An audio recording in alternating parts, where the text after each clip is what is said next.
అందరికీ నమస్కారం. రాయలసీమ ప్రాంత ప్రజలు ఎన్నో దశాబ్దాలుగా ఎదురు చూస్తున్న కడప ఉక్కు ఫ్యాక్టరీ నిర్మాణ ప్రక్రియ త్వరలోనే ప్రారంభమయ్యి ప్రజల ఆకాంక్షలను నెరవేర్చబోతూ ఉంది. దాదాపు రెండు దశాబ్దాల క్రితమే కడపలో ఉక్కు ఫ్యాక్టరీని నిర్మిస్తామని చెప్పి అప్పటి కాంగ్రెస్ ప్రభుత్వం రాయలసీమ ప్రాంత ప్రజానీకానికి ద్రోహం చేయడం జరిగింది.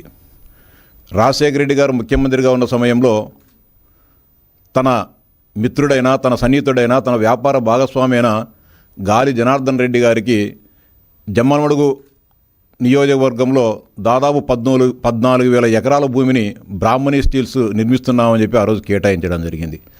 అదేవిధంగా దానికి క్యాప్టివ్ మైన్స్ను కేటాయించి ఆ క్యాప్టివ్ మైన్స్ ద్వారా పరిశ్రమను నిర్మించుకోకుండా, పరిశ్రమలో ఉక్కును తయారు చేయకోకుండా, ఎలాంటి పురోగతి లేకుండా వేల కోట్ల రూపాయలను ఓబులాపురం గనుల నుంచి దోపిడీ చేసిన చరిత్ర ఆ రోజు గాలి జనార్దన్ రెడ్డి గారిది, ఆయనకు వత్తాసు పలికిన రాజశేఖర రెడ్డి గారిది. దాదాపు 10,000 ఎకరాలను అప్పనంగా బ్రాహ్మణి స్టీల్కి ఇవ్వడం జరిగింది. అదేవిధంగా 4,000 ఎకరాలను ఎయిర్పోర్ట్ నిర్మిస్తామని చెప్పి ఆ రోజు తీసుకొని 14,000 ఎకరాలను ధారాదత్తం చేసుకొని దాన్ని బ్యాంకులలో, యాక్సిస్ బ్యాంకులో తనఖా పెట్టి వేల కోట్ల రూపాయలను రుణం తీసుకోవడం జరిగింది. కానీ కనీసం ఒక ఇటుకు కానీ పేర్చుకోకుండా వేల కోట్ల రూపాయల ప్రజాధనాన్ని దోపిడీ చేసిన చరిత్ర ఆనాటి కాంగ్రెస్ పార్టీది. దాని కొనసాగింపుగా ఉన్న వైఎస్ఆర్ కాంగ్రెస్ పార్టీది. గతంలో జగన్మోహన్ రెడ్డి గారు 2009 ఎన్నికల సమయంలో జమ్మలమడుగు నియోజకవర్గంలో జరిగిన బహిరంగ సభలో స్పష్టంగా ఒక హామీ ఇవ్వడం జరిగింది. నేను ఈ రాష్ట్రానికి ముఖ్యమంత్రి అయితే వచ్చే 5 సంవత్సరాల్లో కడప స్టీల్ ప్లాంట్ను నిర్మిస్తాను. అది నిర్మించకపోతే 2024 ఎన్నికల్లో నేను జమ్మలమడుగు నియోజకవర్గంలో ఎన్నికల ప్రచారం చేయను, ఓట్లు కూడా అడగనని చెప్పి ఆయన బ్రహ్మాండంగా ప్రమాణం చేయడం జరిగింది. మాట తప్పను, మడమ తిప్పము మా వంశం అని చెప్తున్న జగన్మోహన్ రెడ్డి గారు 5 సంవత్సరాల్లో ఈ రాయలసీమ ఉక్కు పరిశ్రమకు అష్టవంకర్లు తిప్పడం జరిగింది. రెండు మాటలు 2019లో ఒకసారి, 2023లో ఒకసారి కడప స్టీల్ ప్లాంట్కు శంకుస్థాపన చేసి కనీసం ఒక చిన్న ఇటుకరాయి కూడా అక్కడ వేయలేదు, ఒకరికి కూడా ఉద్యోగం ఇవ్వని దుస్థితితో రాయలసీమ ప్రజానీకానికి ద్రోహం చేయడం జరిగింది. రాయలసీమ ప్రాంతానికి సంబంధించిన నువ్వు ముఖ్యంగా కడప జిల్లా ప్రజల ఆకాంక్షలను నెరవేర్చాల్సిన మీరు కడప జిల్లాకు ద్రోహం చేయడం జరిగింది. పరిశ్రమల పరంగా, సాగునీటి పరంగా, ఉద్యోగాల కల్పన పరంగా అన్ని రకాలుగా కడప జిల్లాను ద్రోహం చేసిన వ్యక్తి ఎవరైనా ఉన్నారంటే ఈ స్వాతంత్రం వచ్చిన తరువాత ప్రథమ ముద్దాయి జగన్మోహన్ రెడ్డి గారు.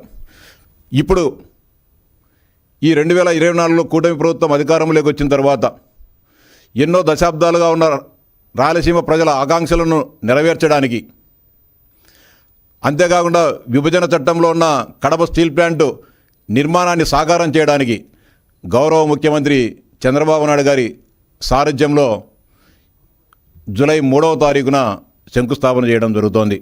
దాదాపు 16,350 కోట్ల రూపాయల పెట్టుబడితో 3 మిలియన్ టన్నుల ఉత్పత్తి సామర్థ్యంతో ఆ నిర్మాణాన్ని శంకుస్థాపన చేయడం జరుగుతోంది. 2028 లోపు ఈ నిర్మాణాన్ని పూర్తి చేసి 2028లో దీన్ని ప్రొడక్షన్ను ఉక్కును తయారు చేయాలనే సంకల్పంతో అడుగులు ముందుకు పడుతున్నాయి. 3వ తేదీన రాయలసీమ ప్రజల ఆకాంక్షలను, ఆశలను నెరవేర్చే దినంగా రాయలసీమ ప్రజలంతా కూడా నేడు భావిస్తున్నారు. ఖచ్చితంగా గౌరవ ముఖ్యమంత్రి గారి ఆశయాలకు అనుగుణంగా ఖచ్చితంగా ఏదైతే జేఎస్డబ్ల్యూ సంస్థ ఇప్పటికే ఆ ప్రాంతంలో ప్రిలిమినరీ పనులను అన్నీ కూడా పూర్తి చేయడం జరిగింది. దానికి సంబంధించిన భూమి చదును చేసే కార్యక్రమాలు, ఇతర అన్ని కార్యక్రమాలను కూడా వేగంగా జరుగుతున్నాయి. 3వ తేదీ గౌరవ ముఖ్యమంత్రి గారి చేతుల మీదుగా శంకుస్థాపన చేయడం జరుగుతోంది. అనేక దశాబ్దాలుగా రాయలసీమ ప్రాంత ప్రజలు కడపలో ఉక్కు కర్మాగారాన్ని నిర్మించాలని చెప్పి ఆందోళన చేశారు, ఉద్యమాలు చేశారు. అనేక రకాలుగా అప్పుడున్న ప్రభుత్వాల మీద ఒత్తిడి, కేంద్ర రాష్ట్ర ప్రభుత్వాల మీద ఒత్తిడి తేవడం జరిగింది. కానీ బ్రహ్మాండమైన మెజారిటీతో కడప ముద్దుబిడ్డగా చెప్పుకుంటున్న జగన్మోహన్ రెడ్డి గారు కడప ప్రజలకు తీరని అన్యాయం చేయడం జరిగింది. ఒక ఉక్కు ఫ్యాక్టరీ కాదు, కడప జిల్లాలో యువత ఉపాధి కోసం ఒక చిన్న పరిశ్రమను కూడా తీసుకొని రాకుండా వచ్చిన పరిశ్రమలన్నీ కూడా బెదిరించి భయపెట్టి వారిని డబ్బులు డిమాండ్ చేసి వారందరిని కూడా తరిమేసిన చరిత్ర జగన్మోహన్ రెడ్డి గారి. ఆఖరుకు 1978 నుంచి నేటి వరకు పులివెందుల ప్రజల ఆదరాభిమానాలు చూరకుంటూ అన్ని ఎన్నికల్లో గెలుస్తున్న జగన్మోహన్ రెడ్డి కానీ ఆయన కుటుంబం కానీ పులివెందులలో ఒక్క పరిశ్రమనైనా ఏర్పాటు చేశారని అడుగుతా ఉన్నా. ఆయన ఏర్పాటు చేసింది ఒకటే, యువతకు వేలాది ఉద్యోగాలు కల్పించాలని చెప్పి పులివెందుల్లో ఫిష్ ఆంధ్ర అని చెప్పి ఒక పరిశ్రమను ఏర్పాటు చేయడం జరిగింది. దాని ద్వారా పులివెందుల్లో ఉన్న వేలాది మంది నిరుద్యోగ యువతకు ఉపాధి అవకాశాలు దొరికాయి. మొత్తం అందరికీ కూడా ఆ ప్రాంతంలో ఉండే ప్రజలందరూ కూడా మెరుగైన ఆరోగ్యం కూడా అందడం జరిగింది. సిగ్గులేక మాట్లాడుతున్నారు, ఫిష్ ఆంధ్రాను ఏర్పాటు చేసాం, దీని ద్వారా యువతకు ఉపాధి అవకాశాలని.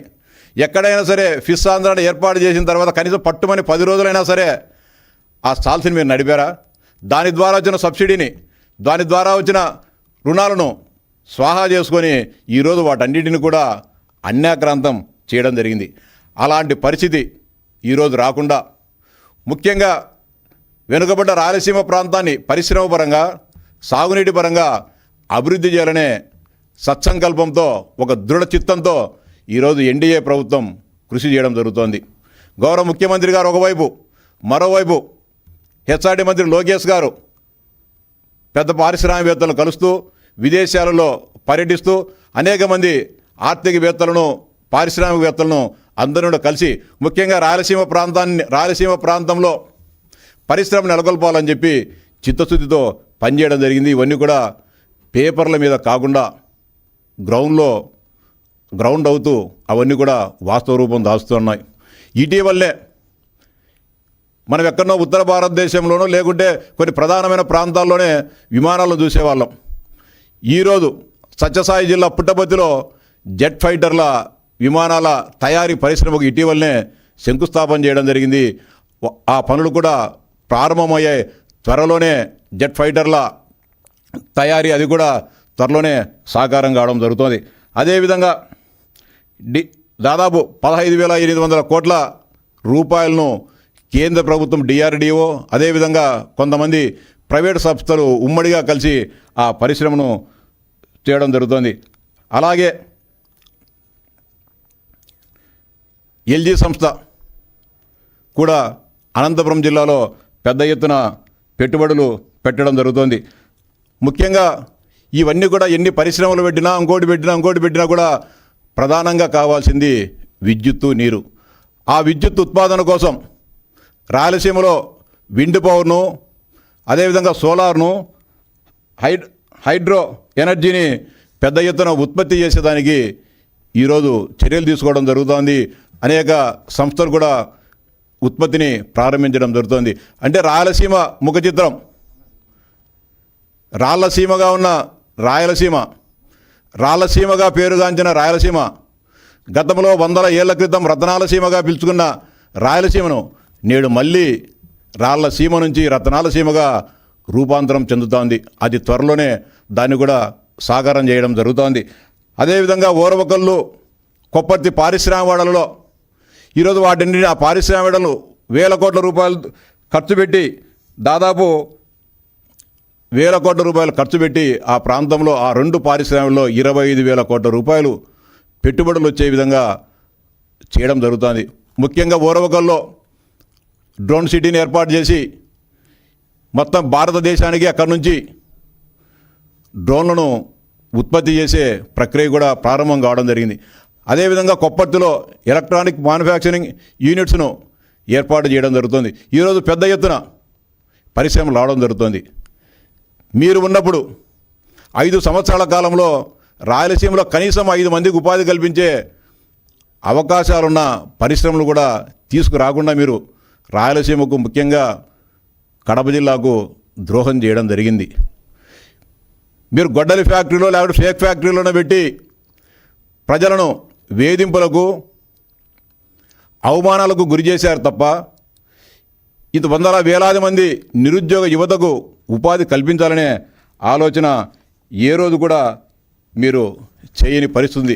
ఎవరైనా పరిశ్రమలు పెడతామని చెప్తే తరిమేశారు. ఇంకో విషయం కూడా ఈ రాష్ట్ర ప్రజలు గమనించాలి. కాదంబరి జత్వాని ఇష్యూ వచ్చినప్పుడు కొంతమంది పోలీస్ అధికారులు ఆమెను వేధించి హింసించిన కేసప్పుడు జగన్మోహన్ రెడ్డి గారు మాట్లాడడం జరిగింది.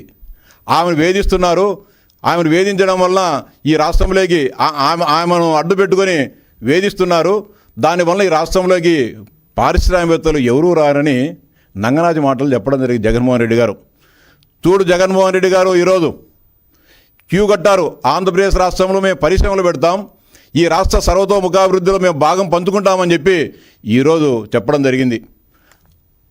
అదే పారిశ్రామికవేత్తలు మీరైతే ఆ రోజు ఏదైతే వ్యతిరేకంగా మాట్లాడారో అదే పారిశ్రామికవేత్తలు ఈ రాష్ట్ర ప్రభుత్వం మీద, గౌరవ ముఖ్యమంత్రి గారి మీద నమ్మకంతో మళ్ళీ ఆంధ్రప్రదేశ్లో వేల కోట్ల రూపాయలు పెట్టుబడులు పెడతా ఉన్నారు. ఇది కాదా అని చెప్తా ఉన్నా నేను. అంతేకాకుండా ఒకవైపు ఇవన్నీ కూడా పరిశ్రమలకు విద్యుత్తుతో పాటు నీరు కూడా చాలా అవసరం. నీరు కావాలంటే రిజర్వాయర్లు నిర్మించాలి, కాలువలు నిర్మించాలి.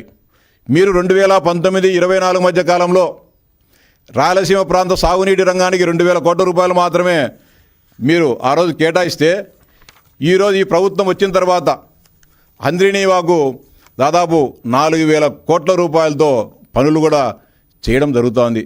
గాలేరు నగరి సుజల స్రవంతి పథకాన్ని కొనసాగించుటకు దాదాపు 1,500 కోట్ల రూపాయలు, వాటిని కూడా త్వరలోనే పనులు ప్రారంభమవుతాయి.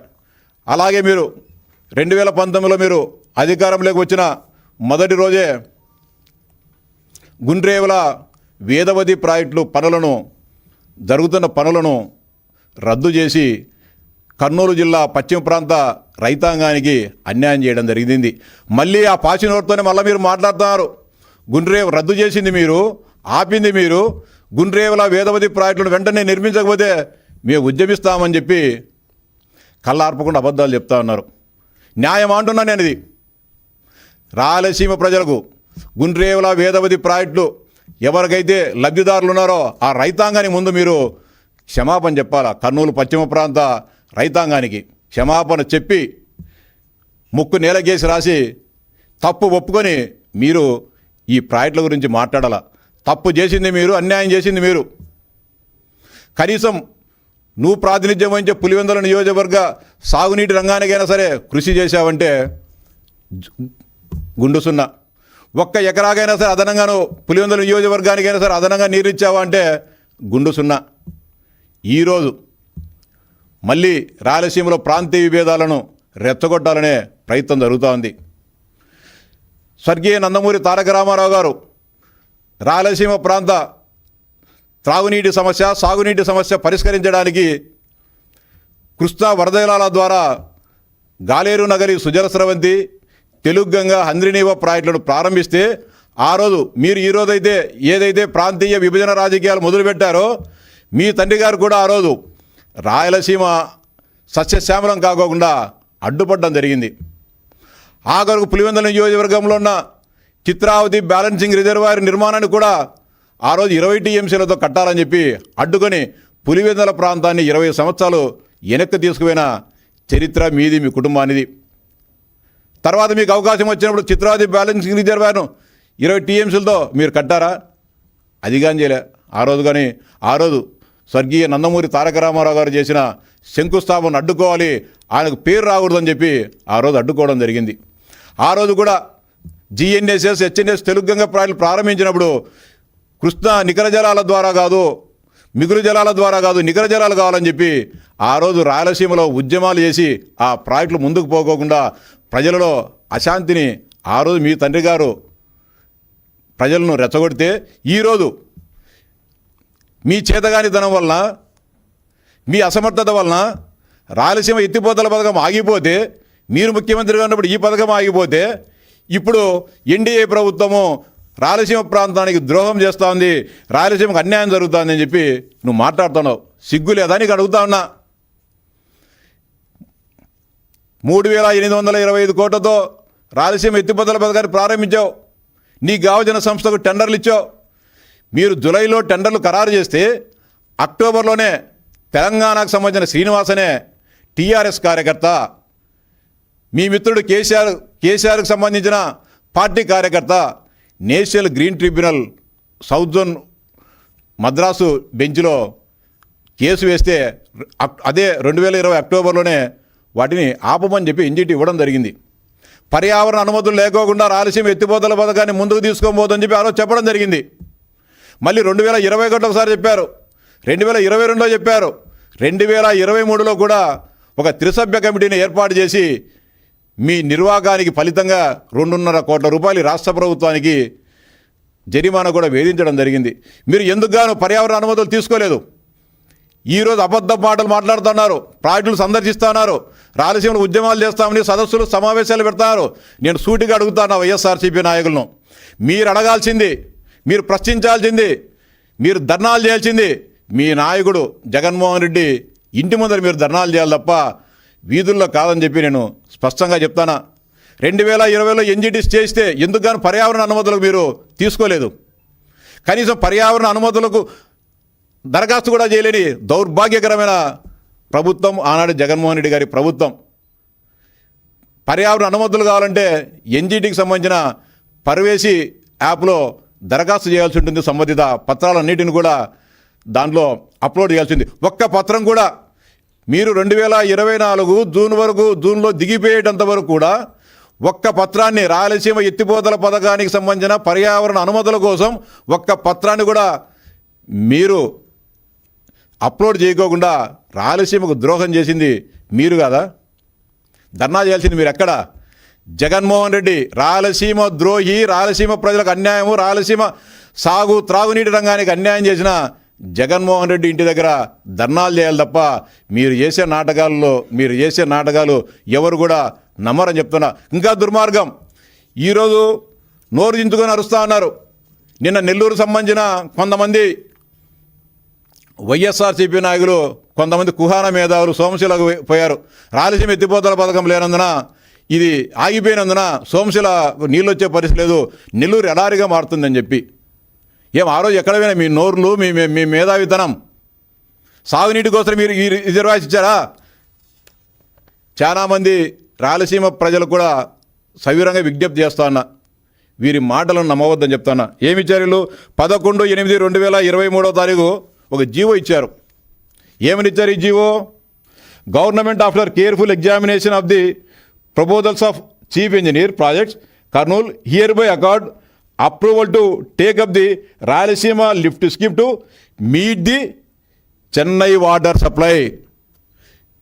రాయలసీమ లిఫ్ట్ ఇరిగేషన్ పథకాన్ని చెన్నై త్రాగునీటి అవసరాల కోసం and drinking water needs of Rayalaseema region ఇచ్చారు. 3,850 కోట్ల రూపాయల ఆంధ్రప్రదేశ్ ప్రజల సొమ్మును మీరు ఖర్చు పెడుతూ చెన్నై పట్టణ త్రాగునీటి అవసరాల కోసం మీరు ఇస్తున్నామని చెప్పి ఇవ్వడం జరిగింది. చెన్నై ప్రభుత్వంతో మాట్లాడావా? చెన్నై త్రాగునీటికి నేను రాయలసీమ లిఫ్ట్ ఇరిగేషన్ను ఏర్పాటు చేస్తున్నా, మీకు ఇవ్వాల్సిన 15 టీఎంసీల నీటిని సరఫరా చేసేదానికి మీ షేర్ మాకు ఎంత ఇస్తారని ఏ రోజైనా ఈ రాష్ట్ర ప్రభుత్వానికి లేఖ రాసిందే? గతంలో స్వర్గీయ నందమూరి తారక రామారావు గారు ముఖ్యమంత్రిగా ఉన్నప్పుడు తెలుగుగంగ ప్రాజెక్టును ప్రారంభిస్తే ఆ రోజు తమిళనాడు ముఖ్యమంత్రి ఉన్న ఎంజి రామచంద్రన్ గారు తమ రాష్ట్రానికి కృష్ణా జలాలు తీసుకుని వస్తున్నాం గాను వాళ్ళ షేర్ ఆ రోజు ఆంధ్రప్రదేశ్ రాష్ట్రానికి వచ్చి అప్పుడు ప్రధానమంత్రి ఇందిరాగాంధీ గారి సమక్షంలో స్వర్గీయ నందమూరి తారక రామారావు గారికి ఆ రాష్ట్ర ప్రభుత్వ చెక్కును కూడా ఆ రోజు ఇవ్వడం జరిగింది. ఈరోజు మీరు చెన్నై త్రాగునీటి అవసరాల కోసం 3,850 కోట్ల రూపాయలు ఖర్చు చేస్తా అంటే ఒక్క రూపాయని ఇచ్చారా? ఎక్కడుంది దీంట్లో? రాయలసీమ సాగునీటి అవసరాలకు ఈ ప్రాజెక్టు కడుతున్నామని చెప్పి ఎక్కడ మెన్షన్ చేశారు? మీరిచ్చిన జీవో అనేది, మీరిచ్చిన జీవో చెన్నై త్రాగునీటి అవసరాలకు ఇచ్చారు. ఈరోజు అది రాకపోతే సోమశిలకు ఎండిపోతుంది, సోమశిల కింద వరి నాట్లు వేసుకునే పరిస్థితి లేదు. లేకపోతే కనుక గండికోటకు నీళ్లు రావు, హంద్రినీవాకు రావు, జీనేసెస్కు రావు, తెలుగంగ రావని అబద్ధాలు పుంకాలుగా చెప్తారే వైఎస్ఆర్సీపీ మేధావులారా. ఈ జీవో చూడలేదా మీరు? ఇక్కడ కళ్ళకి ఏమైనా గంతలు కట్టుకున్నారా, లేకుంటే ఇనకోకుండా చెవులలో సీసం వేసుకున్నారా అని అడుగుతా ఉన్నా. ఛాలెంజ్ చేస్తూ ఉన్నాం. రాయలసీమకు ద్రోహం చేసింది, కడపకు ద్రోహం చేసింది జగన్మోహన్ రెడ్డి ఆ ప్రభుత్వం. పారిశ్రామిక పరంగా కానీ, సాగునీటి పరంగా కానీ, ప్రాజెక్టుల పరంగా కానీ మొత్తం అన్యాయం చేసి ఈరోజు మళ్ళీ ప్రాంతీయ విభేదాలను సృష్టించాలని చెప్పి మళ్ళీ మీరు కథలు పడుతూ ఉన్నారు. మళ్ళీ ప్రజలను రెచ్చగొట్టాలనే ప్రయత్నాలు ఏనాటి కూడా సాగవని చెప్పి స్పష్టంగా హెచ్చరిస్తా ఉన్నా. రాయలసీమ ఎత్తిపోతల పథకం చర్చకు సిద్ధం. మేము ఎక్కడో చెప్పండి, రాయలసీమ పరిశ్రమలకు మీ హయాంలో ఏం చేశారు, మేమేం చేశాం, కడప స్టీల్ ప్లాంట్ ఎందుకు కట్టలేదో మాట్లాడుకుందాం. రాయలసీమ ఎత్తిపోతల పథకం ఎన్జీటీలో స్టే వస్తే ఎందుకని ఎత్తిలేదు మాట్లాడుకుందాం. ఎక్కడైనా ఎప్పుడైనా సరే మీతో రాయలసీమ ప్రాంత సర్వతోముఖాభివృద్ధి ఎవరు చేస్తున్నారన్న దానికి చర్చకు సిద్ధంగా ఉన్నాం. కర్నూలు కొండారెడ్డి బుర్జైనా సరే, కడప కోటిరెడ్డి సర్కిల్ అయినా సరే, అనంతపురం టవర్ క్లాక్ అయినా సరే, తిరుపతిలో ఎక్కడైనా సరే, రాయలసీమ ప్రాంతంలో ఎక్కడైనా సరే చర్చకు సిద్ధంగా ఉన్నామని చెప్పి సవాల్ చేస్తా ఉన్నా. ఒక్క పరిశ్రమను మీరు మీ హయాంలో ఎన్ని వేల మంది యువతకు ఉపాధి అవకాశాలు కల్పించారో మాట్లాడుకుందాం. ఎన్ని వేల ఎకరాల ఆయకట్టును మీరు స్థిరీకరించారో మాట్లాడుకుందాం. సాగునీటి రంగానికి ఎంత ఖర్చు పెట్టారో మాట్లాడుకుందాం. ఈ సవాలుకు సిద్ధం కావాలని చెప్పి నేను వైఎస్ఆర్సీపీ నాయకులను డిమాండ్ చేస్తాను, సవాల్ చేస్తా ఉన్నా. ఇప్పటికైనా కూడా మీ విభజిత రాజకీయాలు, రెచ్చగొట్టే రాజకీయాలు, విద్వేషపు రాజకీయాలు, ప్రాంతీయతత్వాన్ని రెచ్చగొట్టే రాజకీయాలు మానుకోవాలని చెప్పి స్పష్టం చేస్తాను. ఈరోజు ఉత్తరాంధ్రకు వైజాగ్ స్టీల్ ప్లాంట్ ఎలాగో ఈరోజు రాయలసీమకు మాణిక్యం లాంటి రాయలసీమ ఉక్కు ఫ్యాక్టరీ సార్థకత కాబోతోంది. దాన్ని చూసి కూడా మీరు కుళ్ళుకొని ఏదో విధంగా దీన్ని ఆపాలని చెప్పి మీ ప్రయత్నాలు ఎప్పటికి కూడా సాగనివ్వమని చెప్పి స్పష్టం చేస్తా ఉన్నా. ఇప్పటికైనా కూడా మీరు మంచి బుద్ధితో రాయలసీమ ప్రాంత అభివృద్ధి కోసం ఎన్డీఏ ప్రభుత్వం చేస్తున్న కృషిని స్వాగతించండి, సలహాలు ఇవ్వండి, ఆ ప్రయత్నాలకు అడ్డుకోవద్దని చెప్పి హెచ్చరిస్తా ఉన్నా. ధన్యవాదాలు.